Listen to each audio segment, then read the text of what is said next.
মাঝ আকাশে 4 ঘন্টা।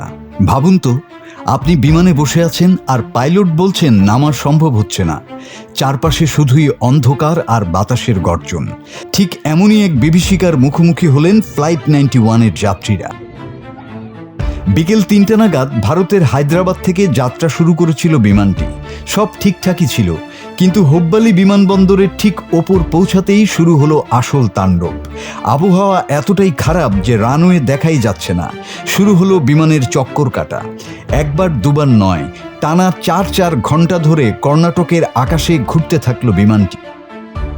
সোশ্যাল মিডিয়ায় ভাইরাল হওয়া ভিডিওগুলো দেখলেই বুক কেঁপে ওঠে। কেউ অঝরে কাঁদছেন, কেউ দুহাত জোর করে সৃষ্টিকর্তাকে ডাকছেন। ভিডিওতে এক নারীকে দেখা যাচ্ছে চরম আতঙ্কে প্রার্থনা করতে। কেবিনের ভেতর তখন কান্নার রোল। কারো মনে হচ্ছে এটাই হয়তো জীবনের শেষ যাত্রা। পাইলট বারবার ধৈর্য ধরতে বলছিলেন, কিন্তু জ্বালানি ফুরিয়ে যাওয়ার আতঙ্ক তখন সবার চোখে মুখে।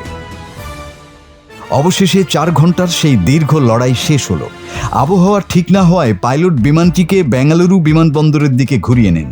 রাত 3:30 নাগাদ যখন চাকা মাটি ছুঁল, তখন যেন যাত্রীরা নতুন জীবন ফিরে পেলেন। কেউ কেউ কান্নায় ভেঙে পড়লেন স্বস্তিতে, কেউ আবার ঈশ্বরকে ধন্যবাদ জানালেন। এয়ারলাইন্স বলছে আবহাওয়া খারাপ ছিল, কিন্তু যাত্রীদের অনেকের দাবি ছিল যান্ত্রিক ত্রুটি। আসল কারণ যাই হোক, ওই 4 ঘন্টা 22 জন যাত্রীর কাছে ছিল এক বিভীষিকা।